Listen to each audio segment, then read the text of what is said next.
medieval kings can be divided into three sorts. There was the good,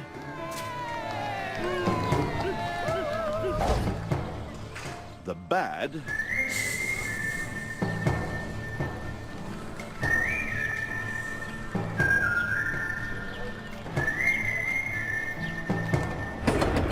and the ugly. Now it's on the top. Amidst all the uncertainties of history, one thing we can be sure of. We know who our medieval kings were, and what they were like. Or do we? We're proud to be able to reveal for the first time on television the name of a King of England nobody's ever heard of. King! Actually, I'll tell you who he is in a minute. First, the story of the lives of every single King of England. Well, that is, every single King of England who went by the name of Richard. There's good King Richard I, Richard the Lionheart, the dashing, heroic crusader.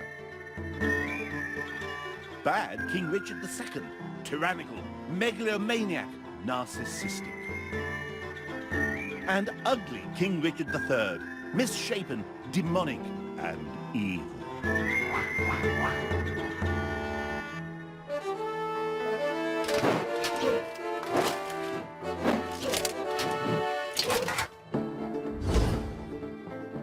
If there were a poll for best English king, Richard the Lionheart here would probably come out somewhere near the top, if not top. Heroic, virtuous, and Christian. That's how I was taught to regard him at school. And it's how the Victorians who put up this statue to him outside the House of Commons saw him. But was he a good King of England? Richard the Lionheart was a Frenchman.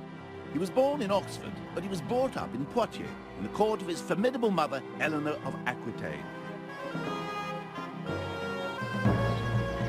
Richard became Duke of the region, and according to the chronicles, the great nobles of Aquitaine hated him because of his great cruelty. He carried off his subjects' wives, daughters, and kinswomen, and made them his concubines. That didn't stop him being crowned King of England in Westminster Abbey in September 1189. He'd fought his father, King Henry II, and seen off his brother John to get the English throne. But actually, he detested the place. At his coronation, the London Jews arrived, bearing valuable gifts, but they weren't allowed in.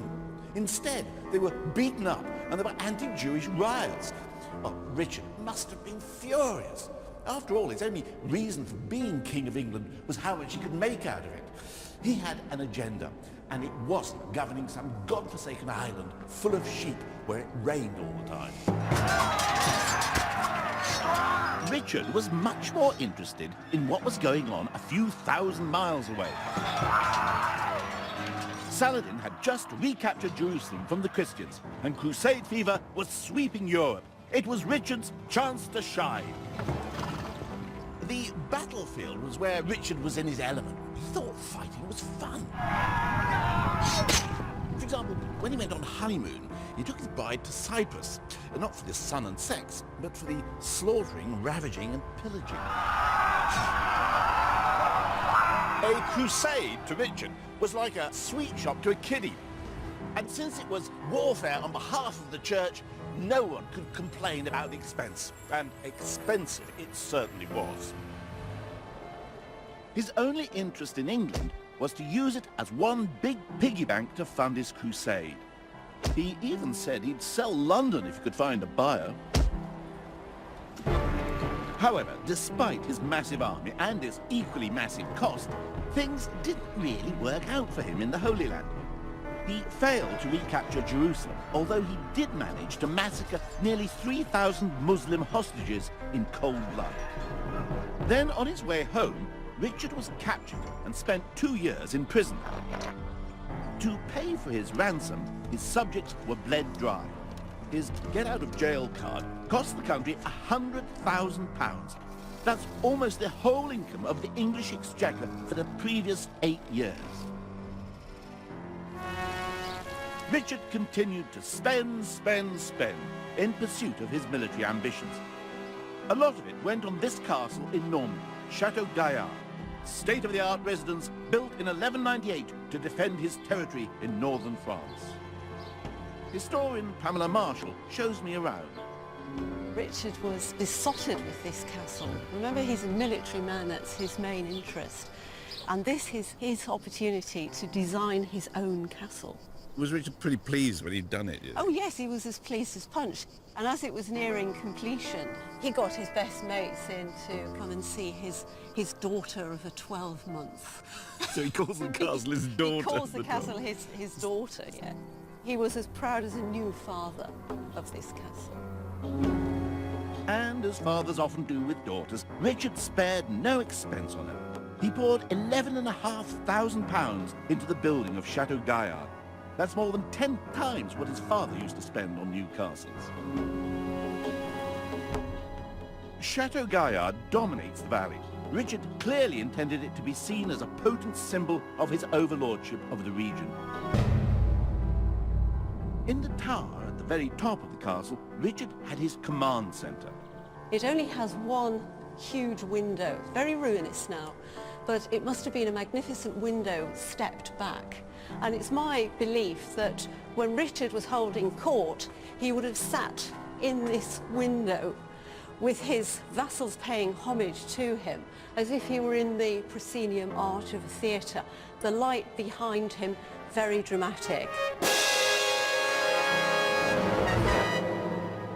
But he didn't enjoy his castle for long. About a year after Castle Gaillard was finished, Richard was killed in a typical squabble with one of his vassals over some buried treasure. Having nothing better to do, Richard attacked the vassal's castle, and one of the defenders, using a frying pan as a shield, shot him with a crossbow. To get him out of prison, his subjects had stumped up a fortune, literally a king's ransom. And now Richard goes and throws his life away over nothing.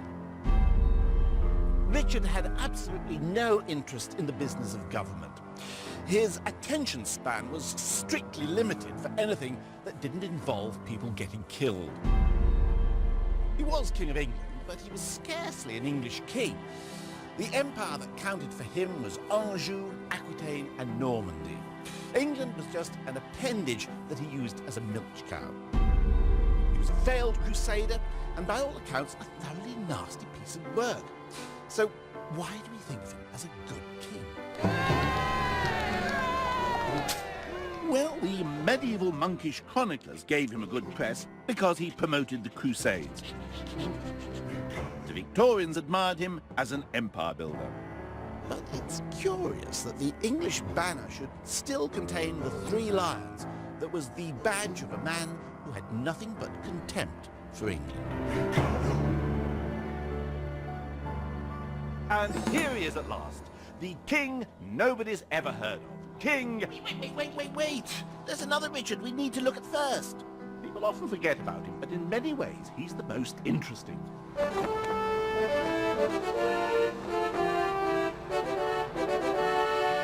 Richard II was a hated tyrant, justly deposed by Henry IV. Well, that's what I was taught. Not only bad, but mad. Treacherous, vindictive, megalomaniac, and vain. The first English monarch to commission a realistic portrait of himself. A contemporary poet described Richard as wicked, greedy, poisonous, infatuated, false, cunning, two-faced, juvenile, and offensive to one and all. Not much change out of 6 months there. In 1397, he exiled the Duke of Warwick, executed the Earl of Arundel, and had the Duke of Gloucester murdered. What on earth, I can hear you ask, could possibly be said in defence of a monster like Richard? Well, quite a lot, actually. Richard was just a boy of 10 when he was crowned in Westminster Abbey. When he was still only 14, he faced an extraordinary test. His barons had levied punitive taxes on the labouring classes to pay for the wars in France. The people rose up in arms. The climax of the revolt came when thousands and thousands of peasants confronted the young king at Smithfield. The mayor of London suddenly turned on the peasants' leader, Wat Tyler, and killed him. Taking his life into his hands, the 14-year-old Richard rode forward, shouting, "I am your king, your leader, and your chief." He then issued pardons to everyone because, according to one chronicler, of his abhorrence for the shedding of civil blood. Doesn't sound cowardly or vindictive to me. After the peasants' revolt, Richard determined to end the war with France that had been lining the pockets of the barons while ruining the rest of the country. Doesn't sound very wicked or greedy. So, was Richard a vain megalomaniac? Well, he certainly made everybody call him Your Majesty, and he insisted on everyone bowing the knee. And he was always staging lavish displays in which he was the focal point. One clue as to how Richard saw his role as king can be found at the National Gallery.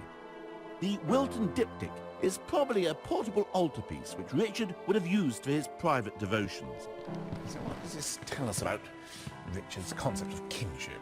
Well, an enormous amount. The way he's chosen to present himself, kneeling here in front of the heavenly court, Jesus, Mary, the angels here, presented by three saints, two of whom are effectively his predecessors.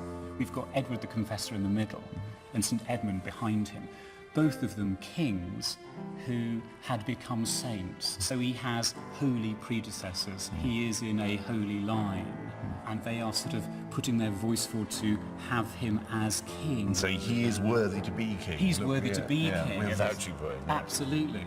And at the same time, with one exception, everybody in the painting is either looking at or pointing to Richard. And all the angels on the right-hand side, they're wearing his personal emblems, the white heart badge. And it's like the whole heavenly court has come out and saying, look, look, pay him attention. But it's really saying that kingship is a sacred trust. Yes, I think so. Look at the gesture of Richard down there. He's got his hands open, but it's almost a gesture of receiving, as if Jesus is just instructing the angels to hand this flag over to Richard.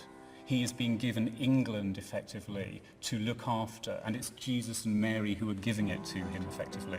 So it's not vainglory, it's so much reminding himself that this is a sacred trust that I've got to take care of. Yes, absolutely.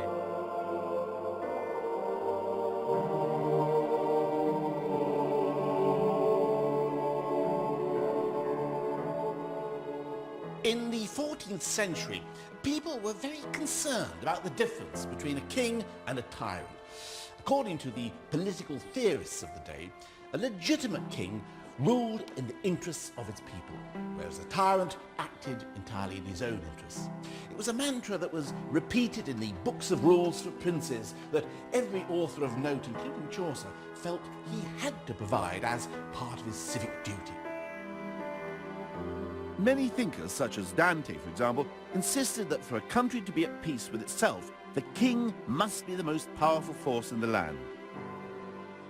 Richard tried to concentrate power into his own hands, and to us today that sounds like megalomania. But back in the 14th century, things looked a bit different. A country in which the warring barons held the power was not a happy place. Richard's real enemies were not his peasants, but his barons. They hated Richard's guts. They hated his arty-farty way of life. They hated his wife, who was foreign, and they hated the way he kept them out of power. But most of all, they hated his policy of peace with France. War was their only hope of making money and increasing their influence. In 1387, the barons, led by Arundel, Gloucester and Warwick, openly rebelled against him. They may even have deposed him for a few days. And when they grabbed power, they mercilessly tortured and executed the young king's closest friends and advisors. The wicked barons started squabbling amongst themselves about which of them was going to be king, and Richard was eventually able to regain power. The amazing thing was not that Richard eliminated these three barons 10 years later, but that it took so long to do it. And when he did finally get rid of them, he refused to let the bloodshed run any further. He certainly didn't torture anyone.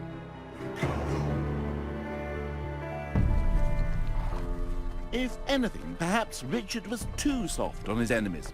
For in 1399, one of them, Henry of Lancaster, returned from exile, stole his throne and murdered him. Richard is branded a tyrant, and yet it could be said that by bringing peace abroad, by ending the war with France, and peace at home by crushing the baronial opposition, he was acting in the interests of his people. He was, in fact, playing by the rule book. Richard was a victim of propaganda. His successor, Henry IV, had treacherously usurped the throne. Henry had to prove that Richard was a bad king. He called in all the chronicles to check they said nothing good about Richard and nothing bad about himself. And writers like John Gower were terrified into writing absurd eulogies to Henry and producing gross defamation about Richard. Gower even goes back through his previous work and changes it to fit in with a new regime.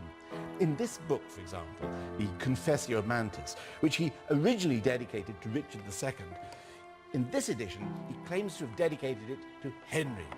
You can see here he's written, "I send this book unto my own lord, which of Lancaster is Henry named." And a bit earlier in the poem, he claims to have made the dedication in 1393. But it's a lie. He couldn't have done, because Henry didn't become Henry of Lancaster until 1399, when his father, John of Gaunt, died and he inherited the title. Gower even seems to recognise the impossibility of the dedication, because he writes here, "I dedicate it to Henry of Lancaster," who of course was Henry of Derby at the time. The whole thing is a fiction, designed to make it look as if Gower has been supporting Henry for longer than he has. Political spin was just as alive in the Middle Ages as it is today.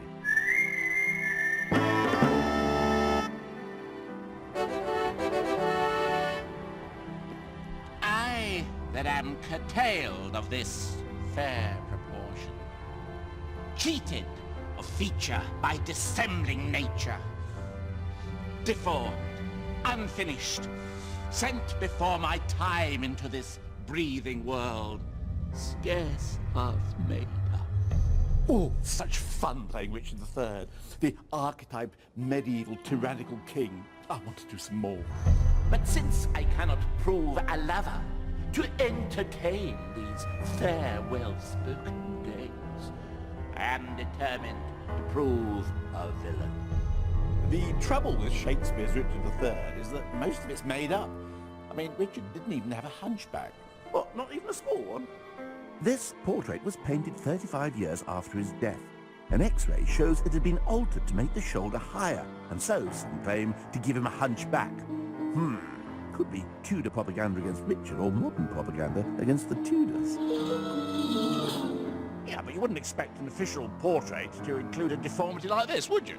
Yeah, but we've got contemporary eyewitness descriptions of Richard, and they don't mention any hunchback. Ah, spoil sport.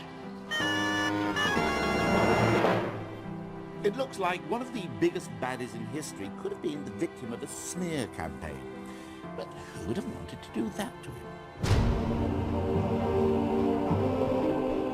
At the dark heart of the legend establishing Richard III as a monster are two dead children.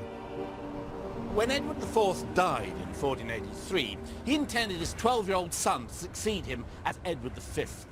Someone was needed to act as protector, and Richard, as an able leader and the young prince's uncle, was the obvious choice.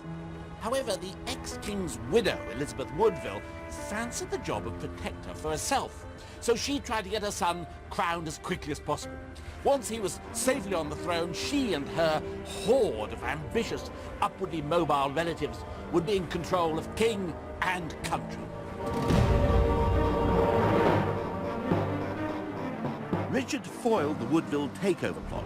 He placed the prince and his little brother in the Tower of London to keep them out of their mother's clutches, an act most people approved of at the time.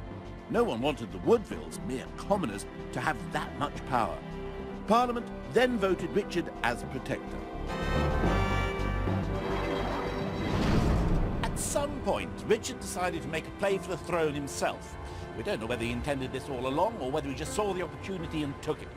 All we know is that a senior bishop suddenly and conveniently announced that the late king's marriage to Elizabeth Woodville was invalid, and that the two princes were therefore bastards, and hence, surprise, surprise, ineligible for the throne. This left Richard as next in line. Bit of luck, really, and he was duly crowned in Westminster Abbey. Most people probably thought it was all for the best. However, at some point the two princes vanished. Nobody knows what became of them, or even if they died during Richard's lifetime. Their probable murder became one of the key planks in building the scaffold on which Richard's reputation hangs twisting in the wind. But even so, our concept of Richard, the hunchbacked monster and tyrant, is a total fabrication. The real man was rather different.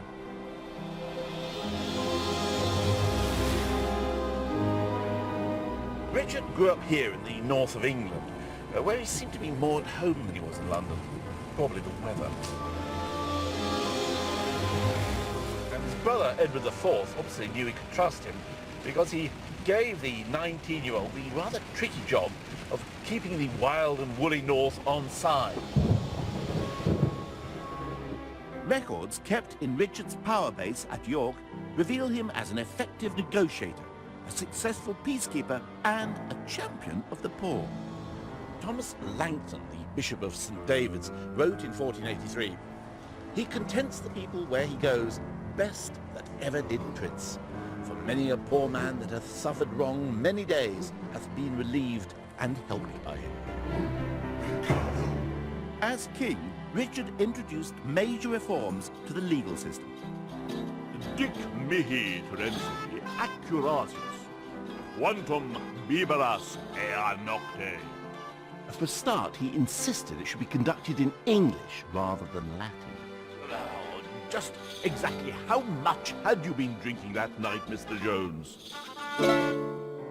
Richard's law reforms were really pretty impressive. He introduced a kind of legal aid for the poor, and he also addressed a very pressing problem. He took steps to make sure that juries weren't intimidated.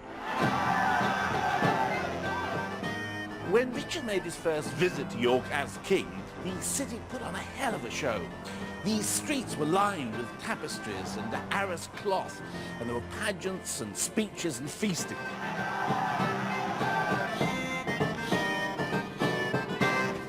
The city also had a whip round, and partying with hard cash is not something people around here do lightly. Here in the city archives, they've still got the record of who paid what. You see, this is John Newton, Mayor. He's paid £20, that's 2 X's. And elsewhere, somebody's paid £30, £20, £10. Now, £10 was a lot of money in those days. It was equivalent, say, to a year's income for a country parson, or 4 to 5 years' income for a labourer. So these people are parting with quite a lot of cash. In fact, some people thought it was a bit too much. You can see down here, Thomas Tater, he's been put down for £20. That's been very firmly crossed out. You can just imagine the scene, you know, "Oh, come on, Thomas, we're going to put you down for £20 then. Come on, lad. Hey, I haven't got £20. I can't pay it. Well, I'll put you down now for £20. Cross it out. Oh, it'll look bad in the records. I don't care. Nobody's going to see it, are they?" Oh, we are 500 years later. And there are other records which prove that the city of York genuinely admired Richard.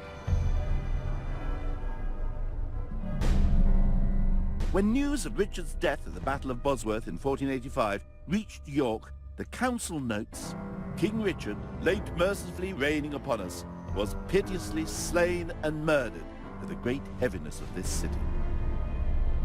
Now, that's not a conventional eulogy. Richard's enemies were now in power, and to be seen to be siding with the late king was potentially suicidal. And yet these men felt so strongly about him they were prepared to put their names to that statement in the records. So why have we ended up with this view of Richard as an evil monster? The verdict on Richard was written by his enemies. He was defeated in battle and killed by Henry Tudor, who had himself crowned as Henry VII. And in order to justify this illegal regime change, Henry needed to convince the world that Richard was the very epitome of evil. The disappearance of the princes made it a piece of cake. Shakespeare towed the line of Tudor propaganda. and in so doing created one of our most enduring stage villains. But I am in so far in blood that sin will pluck on sin. Tear-falling pity dwells not in this eye. Which brings us to the King of England that no one's ever heard of. Well, have you ever heard of King Louis, the first and last? No? Well, that's not surprising, really, because he's been kind of airbrushed out. The story starts in 1215, when bad King John was locked in a struggle with his barons. Rather than let them take over the country, he surrendered it to the Pope. The furious barons retaliated by inviting Prince Louis, heir to the French throne, to come and replace him. John retreated to Winchester. Louis was hailed as king in London and celebrated Mass here in St. Paul's Cathedral. Roger of Wendover wrote in his chronicle, Louis received the homage and fealty of all the barons and the citizens who were awaiting his arrival there. For 5 months, John and Louis fought tooth and nail across the country until John lost the crown jewels in the wash and lost his life in a bout of dysentery. Leaving Louis as the effective ruler of England. But of course, the Pope wasn't going to allow that. And he helped to organize the opposition. Louis and his forces were eventually crushed at Lincoln Castle in 1217. But for nearly a year, he'd run most of England. He'd received homage as king from most of the barons and from the King of Scotland, which sounds pretty much like a king to me. So why doesn't Louis figure in the royal roll call? Perhaps he's not on the list because he never actually had the crown stuck on his head. But then neither did Edward V or Edward VIII, and they're on it.